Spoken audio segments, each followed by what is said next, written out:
Fala galera, belezinha? Depois de falar um pouquinho melhor sobre a grande rivalidade entre os clubes alagoanos ASA e CSA, que se você quiser saber um pouco mais é só clicar aqui em cima, eu tô de volta com a série Clássicos pelo Mundo, agora com um capítulo sul-americano, mais especificamente uruguaio. Mas antes de qualquer coisa já sabe, deixa o like maroto aqui embaixo, marca seu amigo aqui, curte o tema e se inscreve no canal pra gente chegar logo quanto antes à meta de 10 mil inscritos. E agora, mano, dando um pequeno recadinho, né, chega mais perto. Se inscreve no canal, você que tá novo aí, que viu agora o vídeo, ou que assiste os vídeos e não é inscrito, se inscreve aqui embaixo rapidinho, mano. 80% das pessoas que assistem aos vídeos não são inscritas no canal. Então vamos aí, vamos crescer junto e deixa aqui nos comentários sugestão de tema também. Sem esquecer, é claro, de curtir a página lá no Facebook, tem novidade quase todo dia. E é rapidinho, mano, acabou de aqui, vai pra lá, deixa seu like e tamo junto. Sendo que por último, mas não menos importante, a nossa parceria com o Apoia-se, que é um site de financiamento contínuo, coletivo, pra você que dá uma patrocinada aqui no canal. E hoje a gente fala sobre um duelo nem tão conhecido assim, mas que nutre uma puta rivalidade, sendo a segunda maior do futebol uruguaio. Trata-se do Clássico de la Villa, ou Clássico do Bairro, entre as equipes do Atlético Cerro e do Rampla Juniors.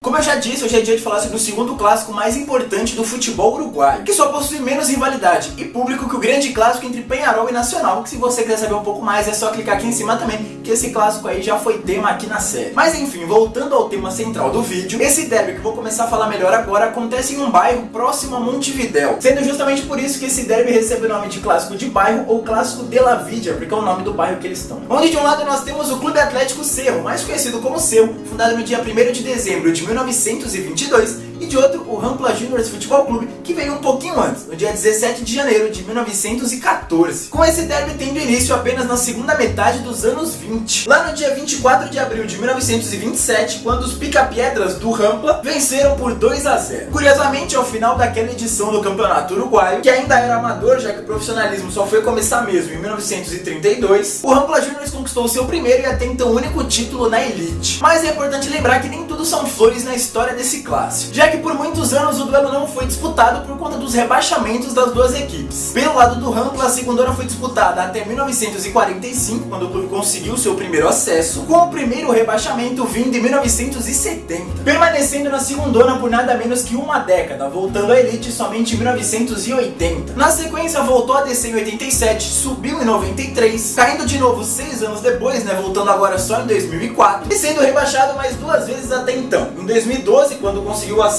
em 2014 e em 2015 conseguindo voltar para a elite logo 2 anos depois, em 2017. Enquanto isso, o Cerro conseguiu subir a elite pela primeira vez 2 aninhos depois do Rampla, em 1947, caindo somente 2 vezes em sua história, em 97 e depois em 2006, sempre subindo logo no ano seguinte. Sendo que o que causou esses rebaixamentos foram a perda de pontos e também algumas punições causadas pelos próprios torcedores. Bom, e como a gente já tá falando de torcedores, é importante lembrar que a partir do começo da década de 90, a violência tomou conta do futebol uruguaio, incluindo, é claro, esse clássico entre Cerro e Rampla Juniors. Já teve até que ser disputado fora do bairro em algumas ocasiões por conta da falta de segurança. Quando a polícia não garantiu segurança para as partidas serem realizadas nos respectivos estádios, o Olímpico do Rampla e o Monumental do Cerro, com elas sendo jogadas muitas vezes no Estádio Centenário, o mesmo palco dos históricos duelos entre Peñarol e Nacional.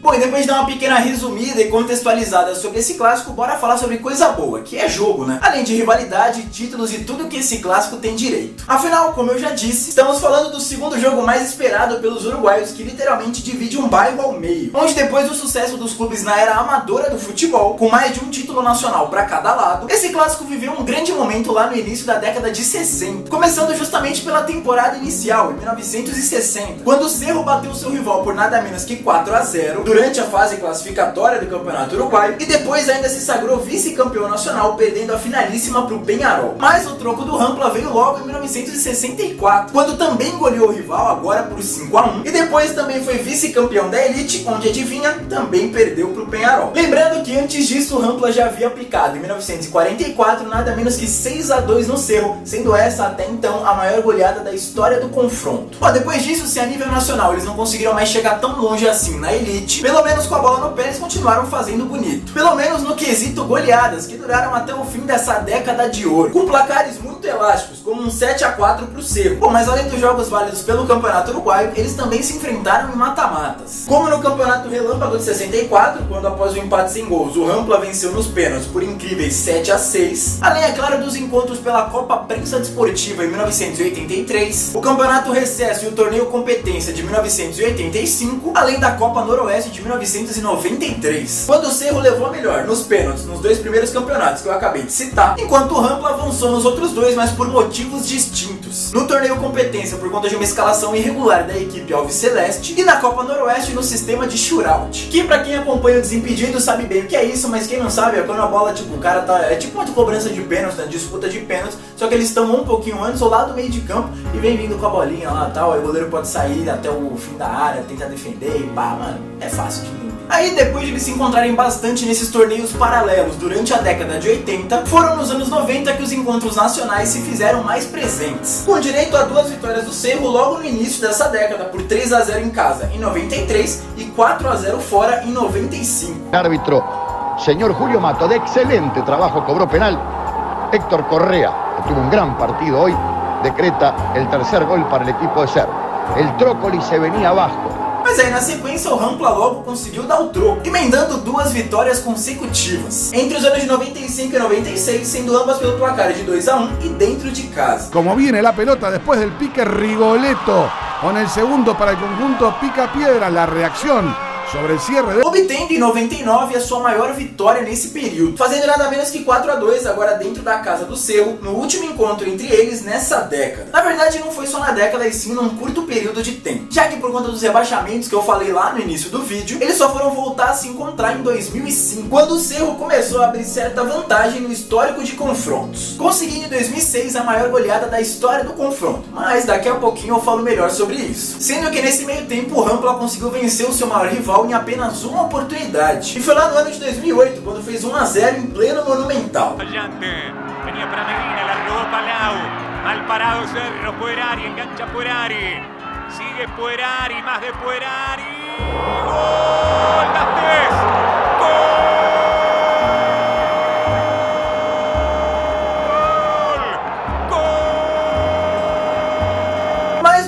Anos, quem vive melhor fase é justamente a equipe Alviceleste, que vira e mexe termina as competições nacionais à frente do grande rival, além de levar ampla vantagem nos confrontos diretos desde 2011, onde nos últimos 10 encontros o Cerro venceu nada menos que 6, sempre com placares apertados, mas com destaque para o triunfo de 2015, quando em casa venceu pela maior diferença obtida nesses últimos duelos, que foi o placar de 2-0. Que estaba abajo en el tanteador, que se quedaba con 2 jugadores de menos, y después iba a llegar la magia que tiene el gran goleador de Cerro, Maurén Franco, el mismo que le había dado el triunfo clásico el año pasado, jugando en el Olímpico. Contra apenas uma vitória do Rampla, que aconteceu na abertura do Campeonato Uruguaio de 2017, quando o clube venceu fora de casa por 2-1. Sin embargo, Rampla fue tremendamente efectivo. El cabezazo de Cervetti a la salida del córner y el gol del Flaco Fernández.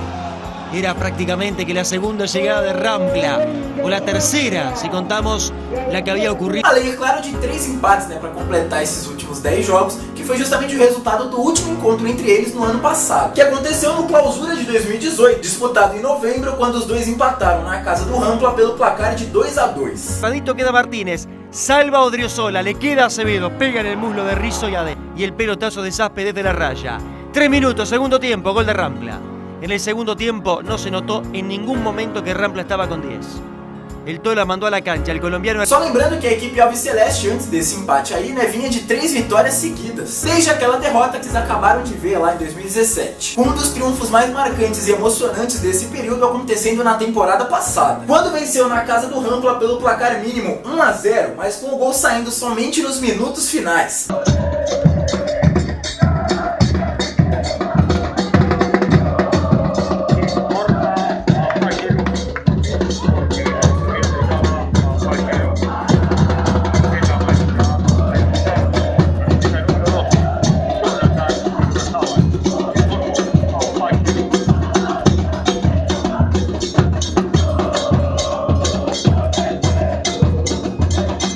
Sendo que o próximo embate entre eles já tem data marcada para acontecer. E vai ser no próximo dia 5 de maio, na casa dos Pica-Piedras do Rampla, válido pelo Campeonato Nacional da temporada atual, obviamente, né? Mas e aí, quem você acha que vence esse jogo? Deixa sua resposta aqui nos comentários. E agora chegou a hora bacana da gente saber quem leva a melhor sobre quem. E pra começar, vamos aos títulos, onde a vantagem é dos Pica-Piedras. E já começam levando a melhor por ter uma taça da Elite no Campeonato Uruguaio, além de 4 taças da segunda divisão e 2 do extinto Torneio Competência. Enquanto seu rival fica com os mesmos 4 títulos da Série B, além de uma Liga Pré-Libertadores da América, também conhecida como Copa Artigas. Já quando o assunto é histórico de confrontos, aí a vantagem muda de cor e passa a ser alviceleste, já que no total são 133 partidas entre eles, com 47 vitórias do Atlético Cerro, 42 vitórias do Rampla Juniors, além de 44 empates. E dentre todos esses jogos, é claro que existem aqueles mais marcantes, certo? E para hoje eu decidi pegar justamente as 2 maiores goleadas da história desse confronto. Afinal, em jogos com tamanha rivalidade, placares elásticos são raridades. Então, né, sem enrolar mais, vamos a eles.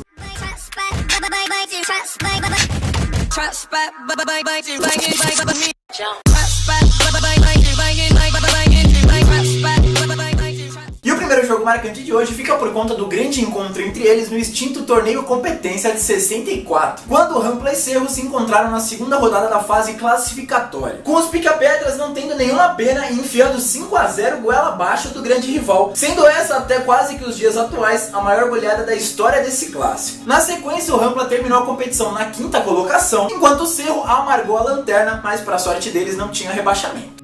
Bom, a resposta alviceleste não demorou muito em relação a goleadas e vitórias, mas no quesito goleada humilhante, aí sim. Afinal, foram um pouco mais de 40 anos para conseguir devolver aquele placar elástico e humilhante, né, feito em 64, conseguindo isso somente no Campeonato Uruguaio de 2006, quando o clube, jogando diante de seus torcedores, meteu nada menos que 5 a 0 no grande rival, sendo essa sim, agora, a maior goleada da história desse clássico. Só que, mano, depois disso, o Rampla se recuperou e conseguiu terminar a competição na 5ª colocação, enquanto o Cerro, pasmem, acabou rebaixado de divisão pela última vez até então. Bom, galera, por hoje é isso, espero que vocês tenham gostado. Mano, eu vou encerrar por aqui, não vou me alongar muito não, tô até com a minha toalhinha, porque, velho, tá um calor, eu tô derretendo. Então é nóis, como é de praxe aqui no final, vou deixar a playlist dos clássicos pelo mundo pra você assistir todos os capítulos que eu já fiz. São mais de 120, mano, tem clássico conhecido, clássico desconhecido, clássico eu também não tinha falado, nem, mano, fazia ideia. E aí eu pesquisei pra caralho, então tem uns clássicos bem da hora aí pra você assistir.